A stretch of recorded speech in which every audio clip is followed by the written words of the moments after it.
Marriage is not a bed of roses. Must there be crisis? Who poured thorns on that bed? Oh, well, because two people come together who have had different backgrounds, different histories, different experiences with life, there's bound to be some level of disagreements, differences that would show up. About the tongues in the bed, it depends on the couple. Okay. How they handle their conflict will determine whether they have many tongues on their bed or just sometimes issues may rise up here and there that they are able to tackle.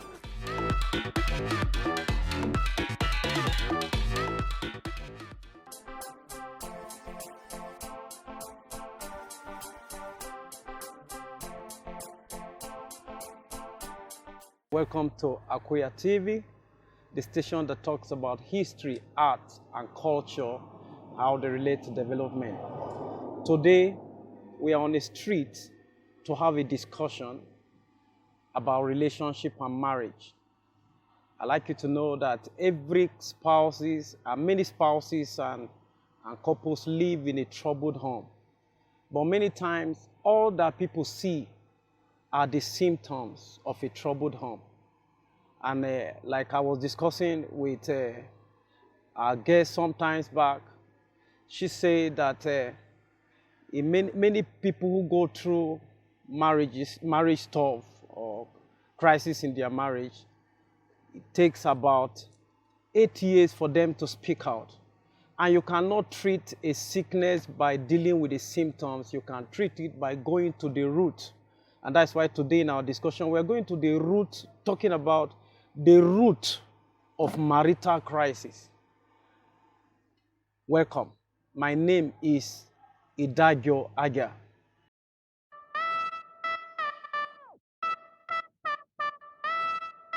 Hey, what's up, people? My name is Solomon Lange, and you're watching Akweya TV. God bless you. Hello everyone, my name is Ochaya Ojofu. I am the founder Akweya Children Carnival. Watch Akweya TV. Ye masni ame Veronica Ochido. Engaga ya Akweya TV. Agatugole gadam. Ihi egu nkama oge David Mbede.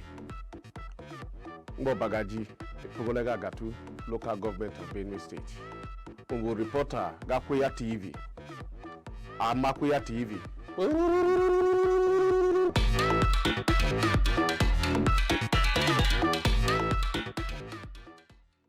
Welcome back. And with us on this show today to talk about going into the root of relationship or marital crisis is Mrs. Nancy Oblete. She is a relationship expert and a team member and resource person, neuro-linguistic program. Welcome. Thank you so much, sir. Welcome. Pleasure to be here. We're glad to have you on our show today. Talking about relationship and talking about marital crisis. We have often heard that marriage is not a bed of roses. Must there be crisis? Who poured thorns on that bed? Oh, well, because two people come together who have had different backgrounds, different histories, different experiences with life, there's bound to be some level of disagreements, differences that would show up. About the tongues in the bed, it depends on the couple. Okay. How they handle their conflict will determine whether they have many tongues on their bed or just sometimes issues may rise up here and there that they are able to tackle. But the major thing is that we are different. Okay. We see life differently. We all do not see life the same way. Two people can be in the same environment, raised by the same parents, but have different subjective experiences. And it's because of this, it's because experience is subjective.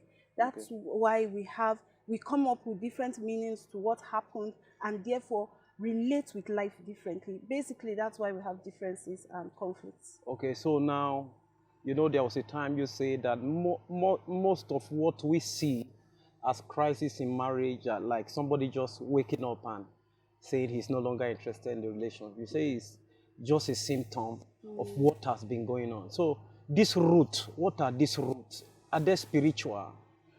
Okay, yeah. The root causes of this crisis. In our climb, we are tempted to push everything to the spirit, to the spiritual realm, like taking or handing off. That's how I see it, and making it mystical. Now, the challenge with making it mystical is that we will not have anything to do with it, since we don't even understand that realm. Yeah. Now, definitely everything that happens in the physical realm would have a spiritual implication, but it's not necessarily spiritual. They are basic fundamentals that keep a marriage going up.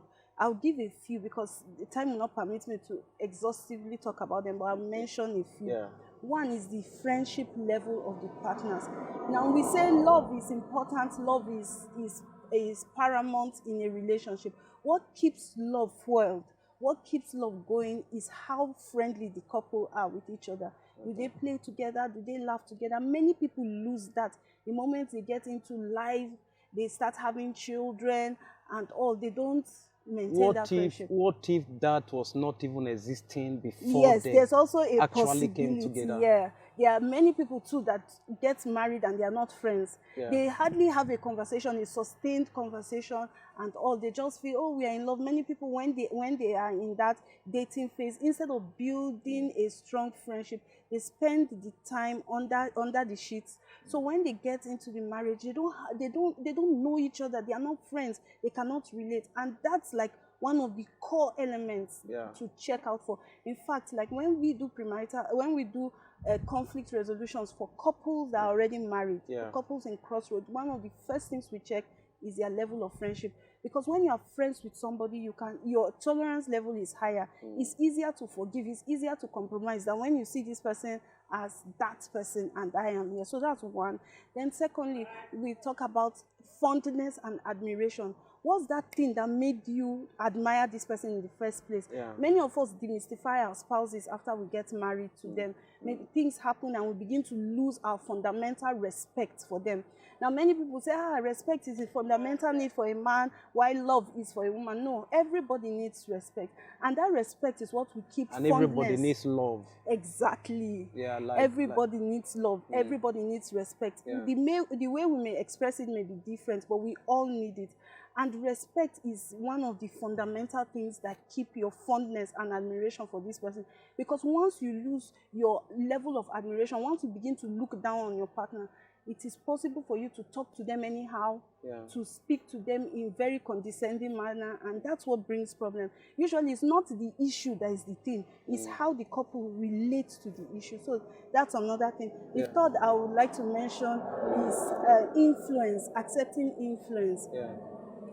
Okay, like for example, in our climb, most of the time we've said I also believe that the man is the head of the home. But it doesn't also mean that the man is the dictator of the home. Accepting influence is saying, listening to each other, understanding each other, understanding what the person is saying, and at least having consideration for their own point of view when you make a decision. And that doesn't only affect the man, it also affects the woman, that you do that to each other. There are many more I could mention, but I think that for now, let's stop. It's okay. So one major thing that people talk about is family background, or maybe inter-tribal or inter-country. You are from Sierra Leone, and you are married to a Nigerian. So does it affect the relationship in any way?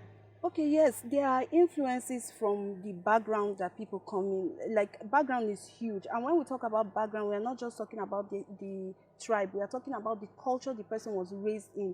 Now, you can be the same tribe and be raised in different cultures because every home has a culture.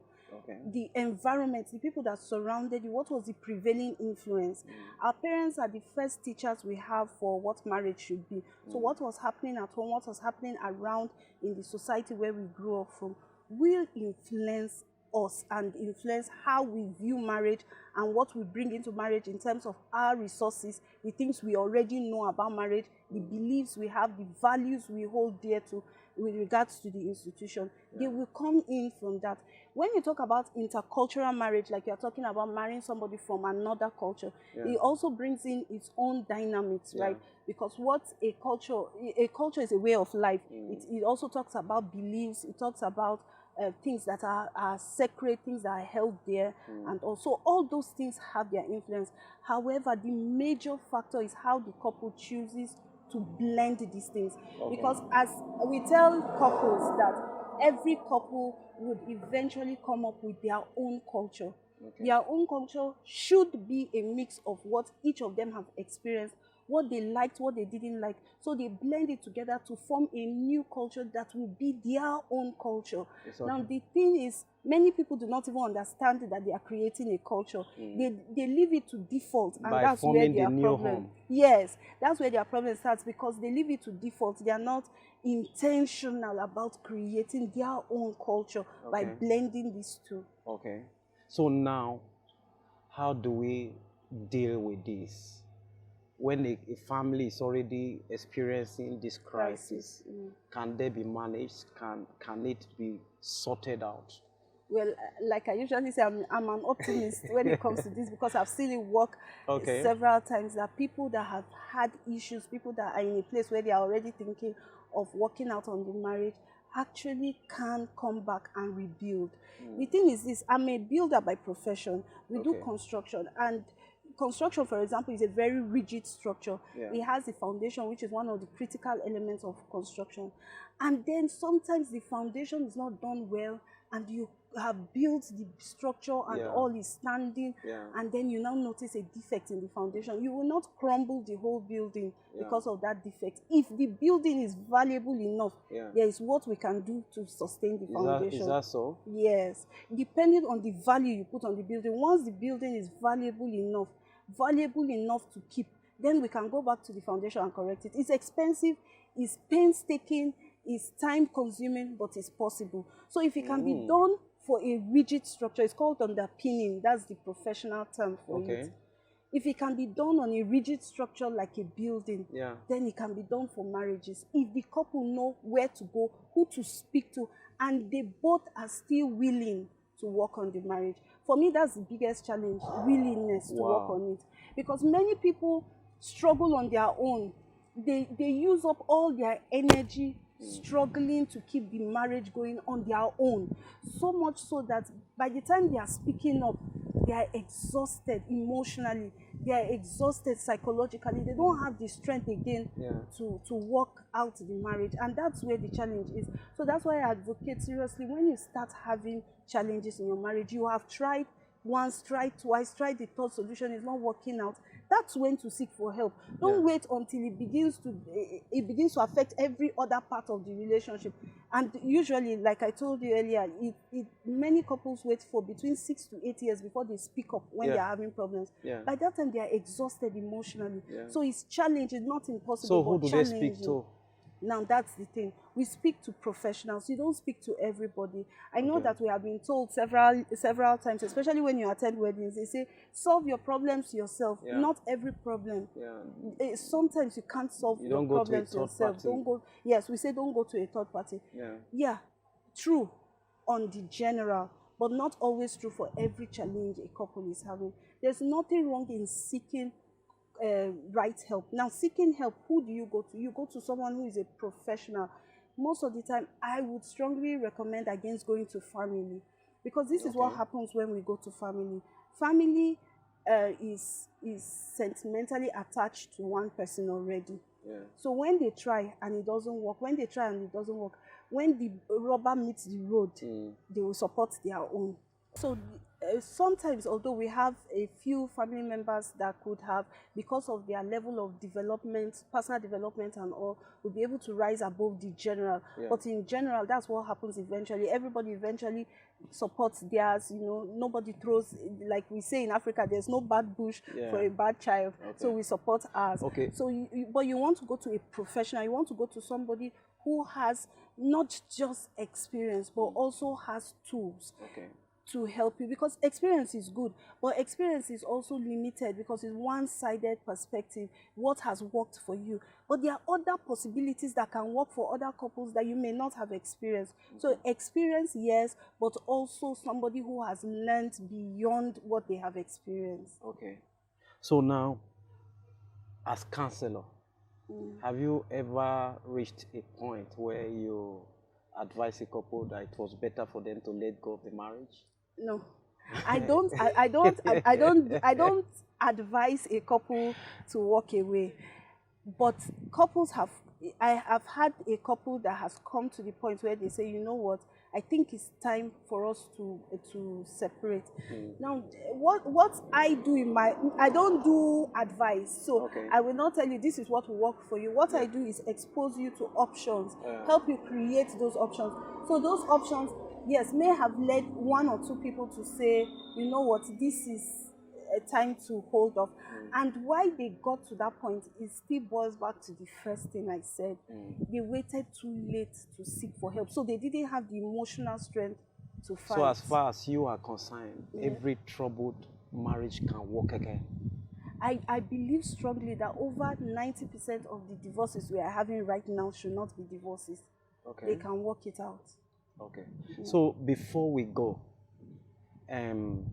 for young persons about to marry, what counsel do you have for them in order not to end in a troubled marriage? Okay, the first thing I would say is work on yourself. Develop yourself first. Get to know who you are. Get to know your strength, your weakness, your values, your beliefs with relationship to marriage and family. Get to know yourself first. I know that a lot of times we emphasize marry the right person, marry the right person. Yeah. But are you right first? That's the first thing. Because if you are not right, nobody will be right for you. So start with self. Work on self. Then as you work on self, it's even easier to identify somebody that you can walk down this road with. Then another thing I would say is that marriage is also somewhat faith, because you can never know everything that will be available for you on that journey. You would start that journey and be willing to keep learning, keep on learning and learning. That's the only way to keep a marriage going. You can meet somebody and you believe that this person is great today, 10 years down the road, things may happen, you get. So, but if we are willing to keep learning, if we are willing to keep engaging, keep on learning the things that are not working and learning new strategies, we'll keep our marriage going. Okay. And happy as well. Yeah. So, you know, sometimes some people say they made mistake. Yeah. Is it actually a mistake?